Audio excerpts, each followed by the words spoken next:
Now back to the Dana Barrett Show here on WGST. President Trump is in a bad mood.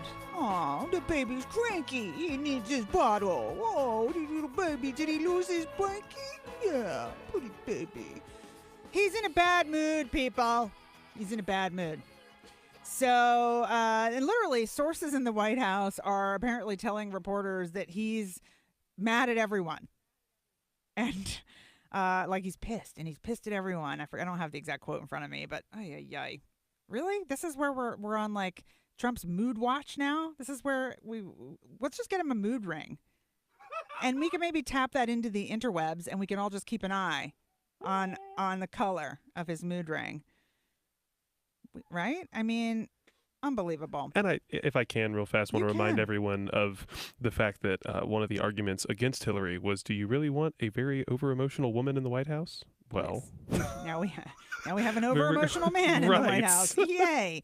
The president has never had a very strong relationship with the truth and or a clear understanding, I think, of how a lot of things work in this country. Like, I think what he is really good at, and we cannot deny this, what he is really good at is working a room. He's good at working a crowd. Unless it's a crowd of reporters, that's a whole other story.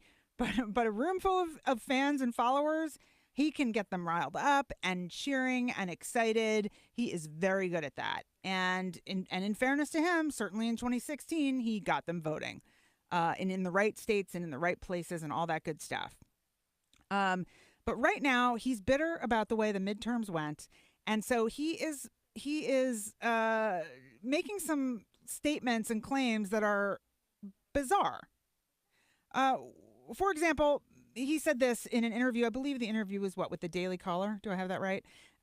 He said, quote, if you buy a box of cereal, you have a voter ID. They try to shame everybody by calling them racist or calling them anything they can think of when you say you want voter ID. But voter ID is a very important thing. Silly rabbit. Checks are for kids. Or for people with voter IDs. Seriously? What does this say about the president that he truly believes? Because this is not the first time he said this. It's the second time. He's doubling down, saying, if you buy a box of cereal, you have to have a voter ID. Silly president. Silly president. Twix are for people with voter IDs. What makes him think this? So I've got a couple of thoughts about this. Either one, he is so out of touch with what normal human beings do in America, a.k.a. grocery shopping, that he literally has never gone to a grocery store to buy anything, including a box of cereal, because they don't ask for ID for that. And I love the discussions I've been hearing on all of the networks. They're like, well, if you buy a box of wine, I'm like, who is everybody buying boxed wine now? Is that a thing? I mean, I don't know.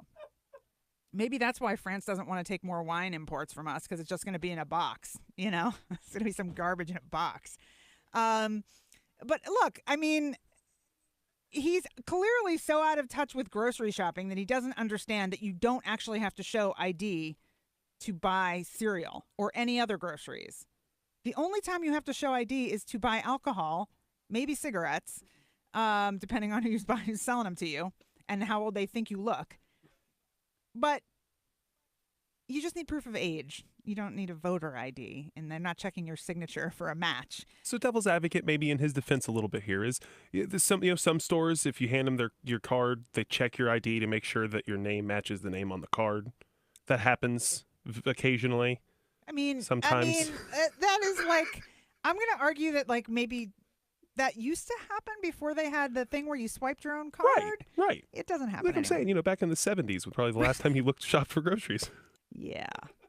The man's never shopped for his own groceries. Let's be honest. He was born a millionaire, and he's still a millionaire, and he doesn't buy his own groceries, and he doesn't know. He genuinely doesn't know. But this is a man who was elected by blue-collar America because he's one of them. Huh? I bet you they all know you don't need ID to buy cereal.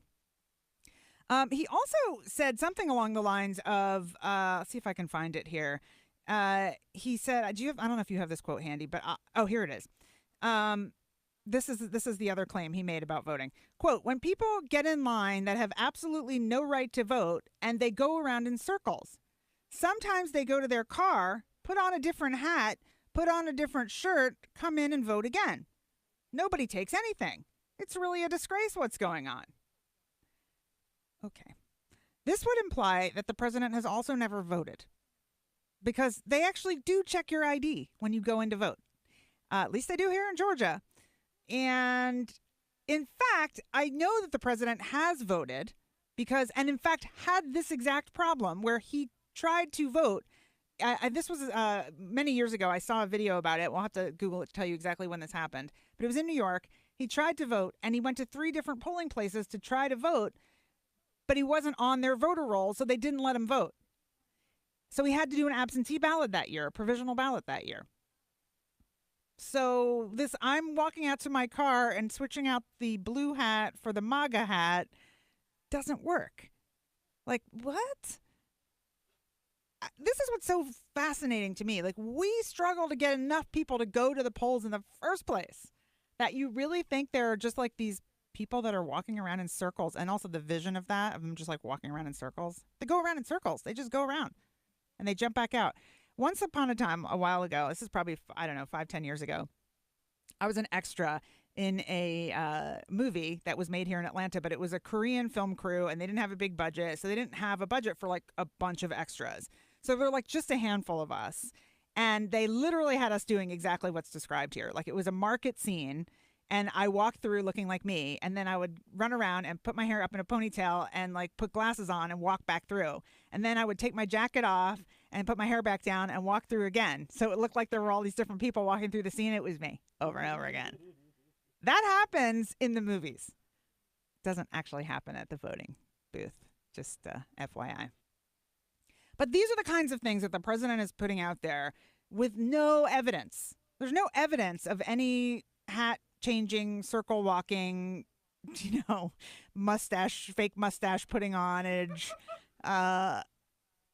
With the line I had to stand in to go vote this last time, yeah. Trust me, I would have been like, whoa, no.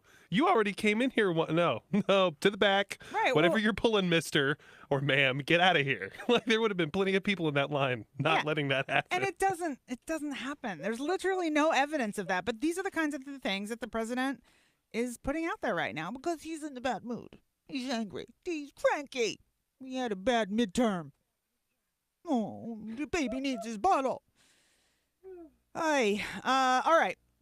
In other news, so that's the president. Oh, I should also, while we're on the subject of the president, I should also mention the Mueller probe, because now that Jeff Sessions is out, there is some real concern that the Mueller investigation is going to be shut down. And in part, it's because the hot tub salesman, Matt Whitaker, who is the acting attorney general right now, is totally on Trump's side for this and has made that clear in the media that he is, all about the Mueller investigation being bad and wrong and a waste of money and a witch hunt and blah, blah, blah. So there are people on both sides, senators and representatives on both sides of the aisle, who want to put some, a law in place to protect a special counsel. In particular, Mueller. And in fact, the Senate has written up some legislation about that. It's called S-2644, I believe. And Mitch McConnell is vowing not to pass it and saying that there is no need to put legislation in place to protect the Mueller investigation. Meanwhile, the soon-to-be Democrat-controlled House says they will do whatever they can to protect Mueller, but they can't do it yet. It could all get shut down in the next couple of weeks before the Democrats who just won their seats in the House take office. So Jeff Flake steps in, Super Jeff, to the rescue, puts on his Superman cape and his concerned face. He gets that one out of the closet, puts on the concerned face, and he goes out to the floor of the Senate and he says this. I have informed the Majority Leader that I will not vote to advance any of the 21 judicial nominees pending in the Judiciary Committee or vote to confirm the 32 judges awaiting confirmation on the Senate floor, until S. 2644 is brought to the full Senate for a vote. So it's interesting that he's doing this, and I respect him for trying. Here's the deal. They need his vote in the committee. Once it goes to the Senate floor, he alone cannot change the vote one way or the other. So if it goes to the floor and the full Senate decides that they don't need to pass it, there's nothing Jeff Flake can do unless he gets some other Republicans to join with him, because they need 2 against. If all the Democrats go against, they need 2 Republicans to go against to change it. But in the committee, it won't even get to the full Senate for a vote without Jeff Flake. So he does have some power there for the next 2 months before he's out of office. So kind of an interesting move on his part.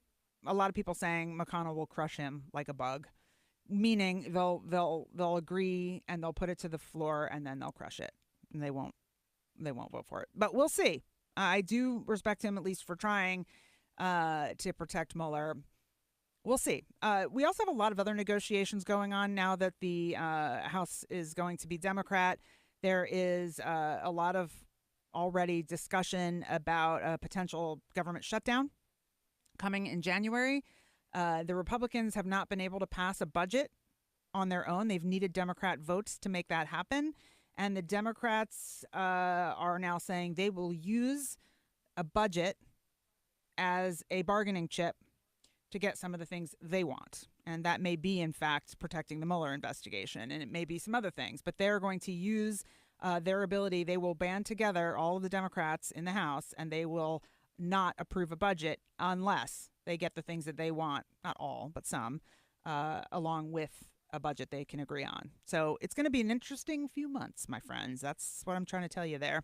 And listen, I'll continue this conversation on Trump just for a second to mention, have you been focusing at all on Kellyanne Conway's husband? That has got to be some marriage there. If you haven't really been focused on him, he is a conservative lawyer, and he's been an outspoken anti-Trumper all along. And he's taken it to a new level now, actually forming a group with a bunch of other conservative lawyers to speak out against the Trump administration. So I think there's about 14 of them now, sort of breaking away from the Federalist Society. So I think his name's George. Go George Conway. And sorry, she seems like a difficult woman. Just saying. Not that there aren't some difficult men. I said it. Whatever. Come after me. It's the Dana Barrett Show. We'll be back.